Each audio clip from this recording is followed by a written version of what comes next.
Bom, dando sequência aí à leitura bimodal do livro do Jeremy Rifkin, Sociedade com Custo Marginal, ele tem aqui um pedaço interessante, é o que eu mais gostei até agora no livro. Na página 348, ele vai fazendo uma marca, né, das mudanças da sociedade humana a partir da chegada de mídias. Só que ele faz uma relação da mídia com outras tecnologias, como energia,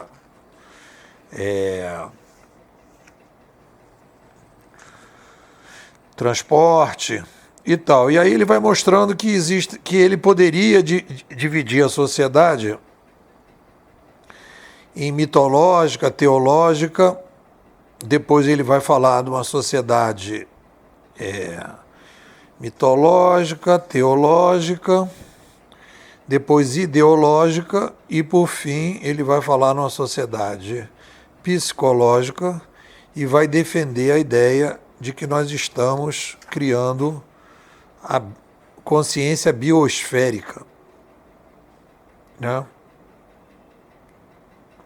Aí no final ele vai dizer aqui na página 349, nossa espécie é o evento transformador na história da humanidade, permitindo que nossa espécie crie empatia e se socialize como uma grande família humana pela primeira vez na história. Então, frisa aí, pela primeira vez na história. Vou fazer uns comentários sobre isso.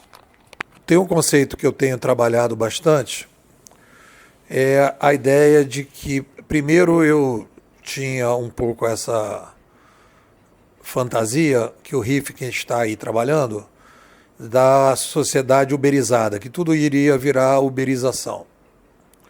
E depois de muito discutir com o pessoal aqui da escola e pensar sobre o assunto, eu cheguei ao conceito de zonas de abandono e zona de atração.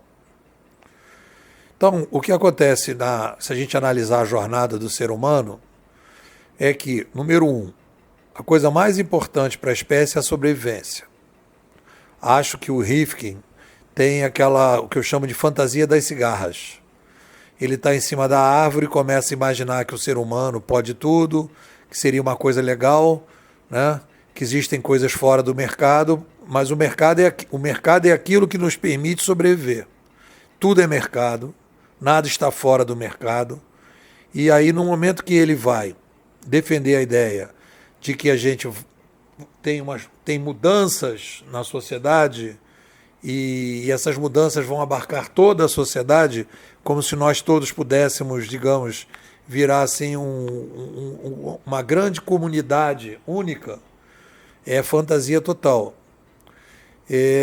Eu acho que a gente, desde os tempos do Onça, existiam tribos, as tribos deram lugar, e sim, concordo com ele, a uma ética cristã, e depois nós tivemos a ética liberal, que permitiu que a gente pudesse criar zonas de atração em que pessoas, a partir das possibilidades midiáticas e a partir das complexidades demográficas, pessoas propusessem maneiras de pensar a sociedade que fossem mais compatíveis com o tamanho da população. Então, estas maneiras, elas são opcionais, elas não são obrigatórias e elas não vão abraçar toda a espécie. É isso que a gente aprende olhando para trás. Essa ideia dele que a gente teve essas possibilidades no passado, elas foram abraçadas por algumas comunidades, por algumas regiões e outras não. Então isso vai ficar no tempo. A chegada da internet, a chegada da uberização, a chegada da blockchainização vai permitir que a gente consiga construir novas zonas de atração. E essas novas zonas de atração serão questionadas pelas zonas de abandono, teremos as zonas de abandono, pessoas que não vão aceitar essas mudanças, e nós teremos então um conflito entre as zonas de abandono e as zonas de atração, pessoas que vão defender as zonas de abandono, que vão defender ideias que não conseguem chegar à zona de atração, e as coisas vão funcionar mais ou menos dessa forma. Acho que o outro erro gritante aqui do Rifkin é a ideia de descolar a sobrevivência do que ele está chamando de empatia. Então ele parte do princípio que existe assim uma espécie de consciência, o Lalux também caminha por aí um pouco, uma consciência da espécie humana, né, descolada da sobrevivência. E o que existe quando a gente fala de aumento da taxa de compartilhamento, o que a gente tem, na verdade, são tecnologias que permitem, como disse inclusive o livro do Arun, Economia Compartilhada, tecnologias de confiança. As novas mídias permitem novas tecnologias de confiança, e essas tecnologias de confiança entre desconhecidos, permitem uma maior interação entre pessoas distantes. E é isso que faz com que você consiga resolver determinados problemas que você não conseguia resolver antes.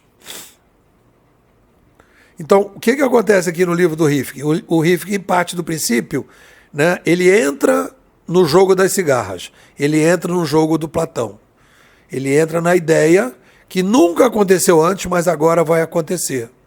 Ou seja, é um desejo que ele tem que aconteça, e não uma constatação da possibilidade que a gente aumente a taxa de compartilhamento, aumente a taxa de confiança, porque nós temos mídias que permitem que isso aconteça. Eu sou otimista como ele? Sou otimista, mas por motivos totalmente diferentes. Ele acredita numa consciência, e acredita que essa consciência vai abraçar todas as pessoas do planeta. Aí por isso que eu chamo o Rifkin do John Lennon do digital. Imagine todas as pessoas compartilhando tudo, imagine todas as pessoas vivendo essa bioética. E a gente agora, então, vivendo uma coisa que é assim, todo mundo não precisa pagar mais nada, tudo vai ficar de graça.